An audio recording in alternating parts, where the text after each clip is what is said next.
I've always said that I never understood why we keep arguing with women about child support rights and custody rights, because that ain't they fight. I expect them to do exactly what they're doing, getting everything they can out the deal. Our fight is with the government, our fight is with the court system. We take our fight there, because ain't no arguing with women about that. They're gonna get what they want to get out the deal. You can't argue with them. You can only go to the court and get what you need to get out the deal. Right. I got a question for the men on the panel, JR too. So if Halle Berry had a kid with you and she had to pay you $8,000, you taking the $8,000? I'm riding out to the sunset with that $8,000.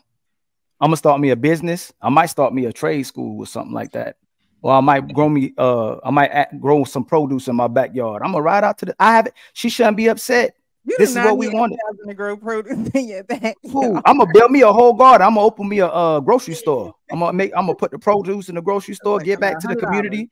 Yep, that's what make me happy. I'm gonna give to the community and help y'all. If from now on, if my sister don't want that, I'm not gonna be mad about it anymore. I ain't fighting that anymore, baby. You don't want that. That's okay, baby. I still love you. You have every right to do what you want to do, but don't ask for my coverage. Don't ask for my protection. If you run up the street and you equal and you think you can fight old buddy up the street or a stud or whatever you fighting up there, don't call for Ali. No, you go one-on-one with the stud now. You one-on-one with them brothers. We equal now. This is the world we wanted, right? Or is this the world we were programmed to want? Either way, we have to let them have it. Because if we're the only ones thinking rational, if there's a limited amount of sisters thinking rational, we're going to lose either way. Because y'all know this, no matter what, when the family feud, we all lose. No matter what, we all lose. So let's just be happy and lose together. The issue with child support is that all of these things were put in place for white women. They were not for black women. And now we have become the poster child for all things bad when it comes to being demonized and pit against our men. And I really hate that because we don't actually look at the full totality of it. And then we don't realize that the child support inadvertently directly correlates to the system that's put into place that already affects 1 out of 4 black men. So it's like we're fighting backwards, right? Like we're helping them do the justice of the most active parent not being most active. And the way that they're able to even count it is because of child support to a degree, because black men are the demographic that is least likely to participate in anything that the government does. They're the least likely to even account for the census, voting, anything you can think of. They don't want to participate. So when I see the idea of child support, we got to realize that this is not just something that's dealt with the principle of right and wrong and who made the child. This affects us on a grander scale because you're putting your child in the system before they ever got a chance. Well, like one thing real quick, Sweeney, like the words of the great philosopher Beyonce, 1 + 1 = 2.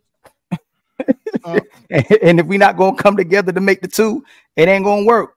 The Queen Bee said it.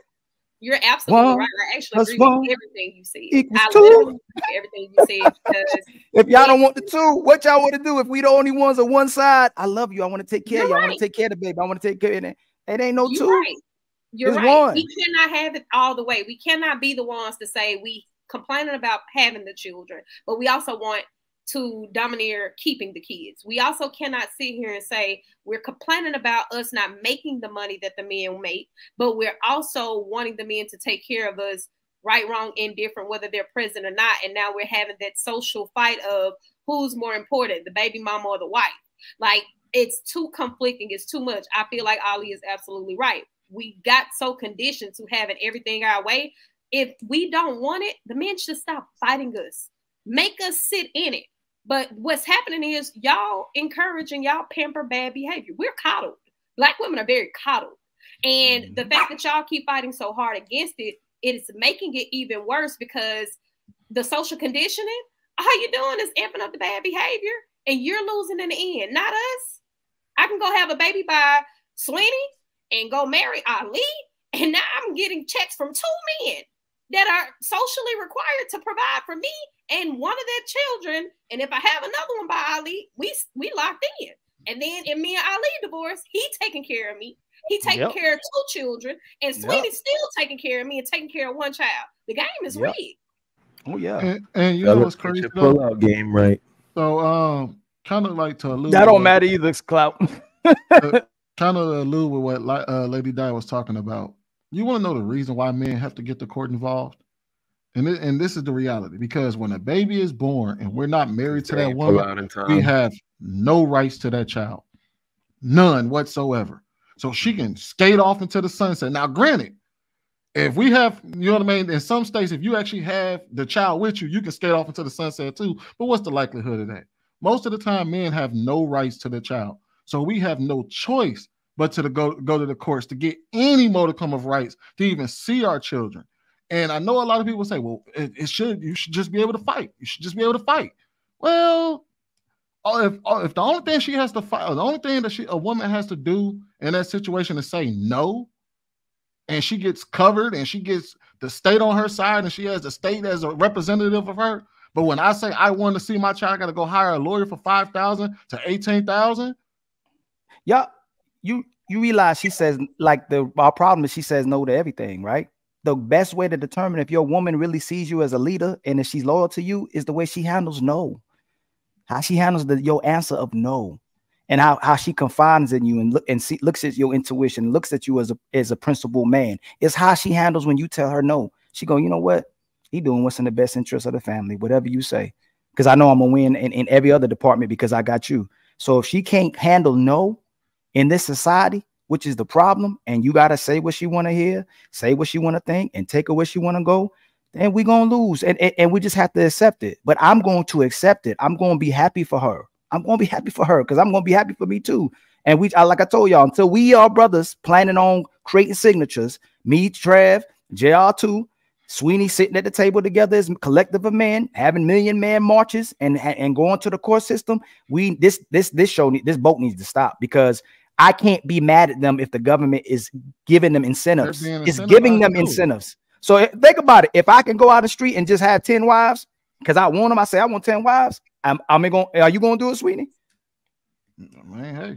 Yeah, you know, you don't do that. Trev, you gonna do it? JR gonna do it. If I could say, hey, I want all 10 of y'all and I don't demand it, and it's all right, we're gonna do it. And so if a woman says it's good, if a woman has my baby, and then she can go in and get a computer to punch in my name in there, and then someone come pick me up, like, why wouldn't she do it? Why wouldn't she garnish my paycheck? Why wouldn't she back up all them years I went with my kid and I got to pay over $100,000 of back child support? Why would she do that? Especially when you put us in positions where we're already struggling. So if we're already in a place of struggle and we're not in a place of love, what else is she incentivized to do? Especially our history. So we have to turn a new leaf.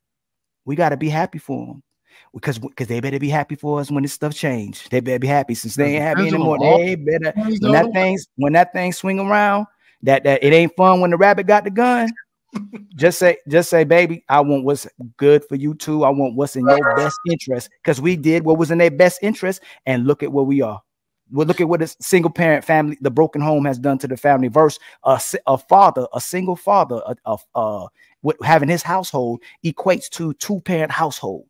That's data.